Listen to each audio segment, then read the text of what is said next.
شاعر مشرق علامہ محمد اقبال نے جو 80 سال پرانی باتیں لکھ دی تھی وہ آج بالکل سچ ثابت ہو رہی ہیں۔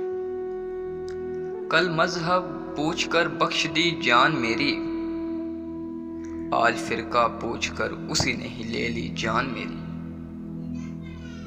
تم ہاتھ باندھنے اور ہاتھ چھوڑنے میں بحث لگے ہو، دشمن تمہارے ہاتھ کاٹنے کی سازش میں لگے ہیں۔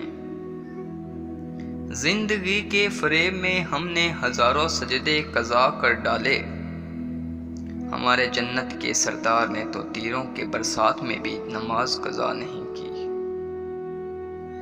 سجدہ عشق ہو تو عبادت میں مزہ آتا ہے، خالی سجدوں میں تو دنیا بسا کرتی ہے۔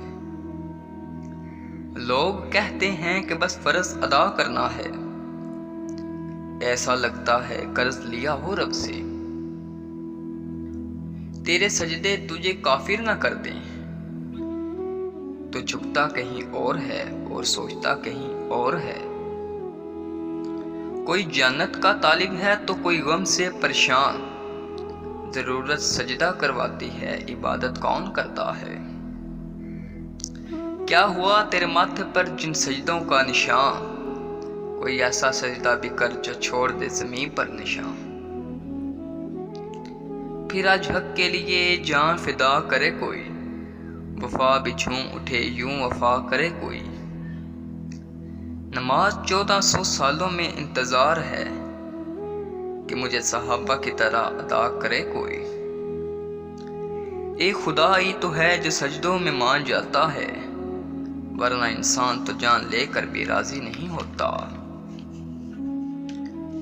دے دی اذان مسجد میں حیا علی الصلاح حیا علی الفلاح، اور لکھ دیا باہر تخت پر اندر آئے نہ فلاں اور فلاں۔ خوف ہوتا ہے شیطان کو بھی آج کے مسلمان کو دیکھ کر، نماز بھی پڑھتا ہے تو مسجد کا نام دیکھ کر۔ مسلمانوں کے ہر فرقے نے ایک دوسرے کو کافر کہا، مسلمانوں کے ہر فرقے نے ایک دوسرے کو کافر کہا۔ ایک کافر ہی تو ہے جو اس نے ہم سب کو مسلمان کہا۔